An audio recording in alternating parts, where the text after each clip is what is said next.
प्रदेश आचार्य परिषद का 47वां प्रांतीय अधिवेशन हो रहा है। उसी के संदर्भ में आज प्रेस वार्ता आहूत की गई है। प्रत्येक वर्ष ग्रीष्मकालीन चिंतन शिविर और एक बार प्रांतीय अधिवेशन होता है। उसी कड़ी में 47वां प्रांतीय अधिवेशन महर्षि योगी रामायण विश्वविद्यालय में दिनांक 26 और 27 तारीख को आयोजित किया गया है।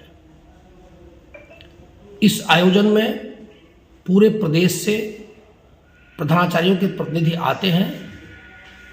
2 दिन तक हम लोग माध्यमिक शिक्षा में गुणवत्ता की वृद्धि कैसे हो, वर्तमान में चुनौतियां क्या हैं, उस चुनौतियों को कैसे हम उससे निपटें, तमाम इस तरह की पॉलिसी आती है जिससे कि विद्यालयों को, प्रधानाचार्यों को असुविधा का सामना करना पड़ता है।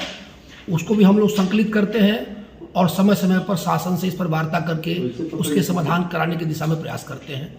सौभाग्य की बात है कि इस गोष्ठी के, इस सम्मेलन के उद्घाटन समारोह के लिए मुख्य अतिथि के रूप में हमारे प्रदेश के माननीय शिक्षा राज्य मंत्री स्वतंत्र प्रभार श्री गुलाब देवी जी ने आने के लिए सहमति व्यक्त किया है 26 तारीख के लिए। साथ ही इस विश्वविद्यालय में यह कार्यक्रम कर रहे हैं, इस विश्वविद्यालय के माननीय कुलाधिपति जी श्री अजय कुमार श्रीवास्तव जी भी हमारे विशिष्ट अतिथि होंगे। बहुत व्यस्तता है उनके पास, कई देशों में उनके संगठन है, लेकिन इस व्यस्तता में समय निकालकर हम लोगों के लिए वो भी आ रहे हैं। दूसरे दिन समापन समारोह होगा।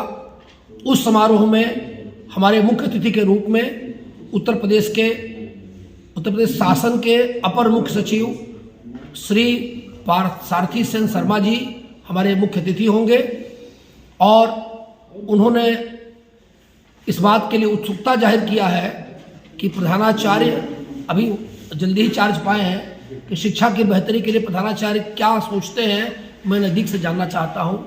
यदि आ जाते हैं तो उनको यह अवसर मिलेगा। हम लोग का भी सौभाग्य होगा कि जब हम लोग उनसे मिलेंगे तो हम लोग की बातों को आसानी से वो समझ सकेंगे कि क्या क्या किया जाए जिससे माध्यमिक शिक्षा की गुणवत्ता का संवर्धन हो सके। वास्तव में जो हमारा संगठन है और राजनीतिक संगठन है और अनवरत अहरनिश हम इस बात के लिए प्रयास करते हैं कि कैसे छात्रों की हम भलाई कर सकें। बहुत परिवर्तन, नीतियों में परिवर्तन आया। कोविड के बाद से पूरी शिक्षा व्यवस्था बदल गई। इस बदले हुए परिवेश में, डिजिटल व्यवस्था में कैसे हम अपने शिक्षकों से काम लें, कैसे विभागीय नियमों को पालन कराते हुए और बच्चों को कैसे बेहतर शिक्षा दे सकें, इस बारे में परामर्श करके हम लोग पूरी मंथन करके निकालते हैं और अपने अधिकारियों को सम्मुख रखते हैं और अपनी मांगों को रखते हैं जिससे कि हमारी मांगें पूरी होती है।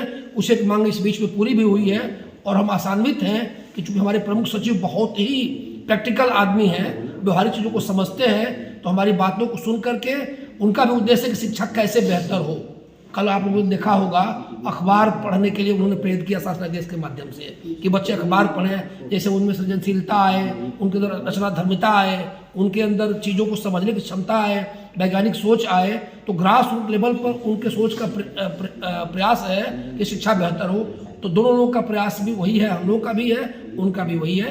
तो उम्मीद है कि वो आएंगे, हम लोग की बातों को सुनेंगे और उससे एक बेहतर परिणाम मिलेगा।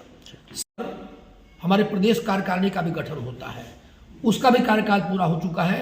इन्हीं 2 दिनों में हमारे प्रदेश कार्यकारिणी का निर्वाचन भी होगा, गठन भी होगा। जो नए पदाधिकारी होंगे, हर सम्मेलन में नए पदाधिकारी घोषणा हो जाती है और वो उस दिन के बाद से वो अपना कार्य करते हैं।